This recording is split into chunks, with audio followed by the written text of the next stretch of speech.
សួស្តីសិស្សានុសិស្សទាំងអស់គ្នានៅក្នុងវីដេអូនេះខ្ញុំនឹងបង្ហាញជូនពីការប្រើប្រាស់ some ហើយនិង any ចង់ដឹងថានៅក្នុងប្រយោគណាដែលយើងប្រើប្រាស់ some ហើយប្រយោគបែបណាដែលយើងត្រូវប្រើប្រាស់ any អញ្ចឹងយើងទស្សនាទាំងអស់គ្នា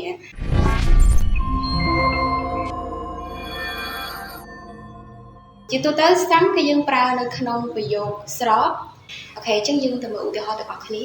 I have got some money សម្រាប់ឧទាហរណ៍ទី2 he has got some pens សម្រាប់ប្រយោគបដិសេធហើយនិងសំណួរគឺយើងប្រើប្រាស់ជាមួយនឹង any ដោយឧទាហរណ៍ខាងក្រោមនេះអញ្ចឹងគឺយើងយក any មកប្រើជាមួយនឹងប្រយោគបដិសេធហើយនិងសំណួរexample ទី1គឺ he hasn't got any pens សម្រាប់ឧទាហរណ៍ទី2គឺ I haven't got any money អញ្ចឹងយើងឃើញហើយថាការប្រើប្រាស់ some ហើយនិង any គឺមានភាពខុសគ្នាត្រង់ថា some គឺយើងប្រើនៅក្នុងប្រយោគស្រប any គឺយើងប្រើនៅក្នុងប្រយោគបដិសេធហើយនិងសំណួរ some គឺយើងអាចប្រើនៅក្នុងប្រយោគសំណួរបានក្នុងករណីដែលយើងស្នើឬក៏ផ្ដល់ឲ្យឧទាហរណ៍ថា Can I borrow some money please គឺយើងស្នើសុំខ្ចីគេ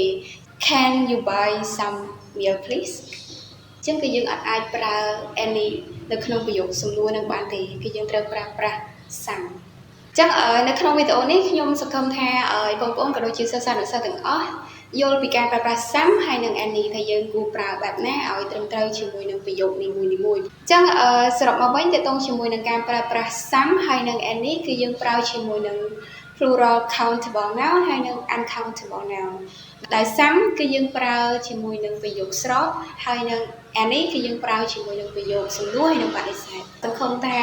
បងប្អូនក៏ដូចជាសិស្សានុសិស្សទាំងអស់ស្វែងយល់ពីការប្រើប្រាស់ some ហើយនិង any កាន់តែច្បាស់បើសិនជាតាក់ទងជាមួយនឹងការមើលវីដេអូមួយនេះហើយបងប្អូនក៏ដូចជាសិស្សានុសិស្សទាំងអស់មានចម្ងល់ក៏ដូចជាចង់សួរបន្ថែមអាច comment នៅខាងក្រោមវីដេអូនេះបានអរគុណសម្រាប់ការទស្សនាតាំងពីដើមរហូតដល់ចប់យើងនឹងជួបគ្នានៅវីដេអូក្រោយទៀតបាយបាយ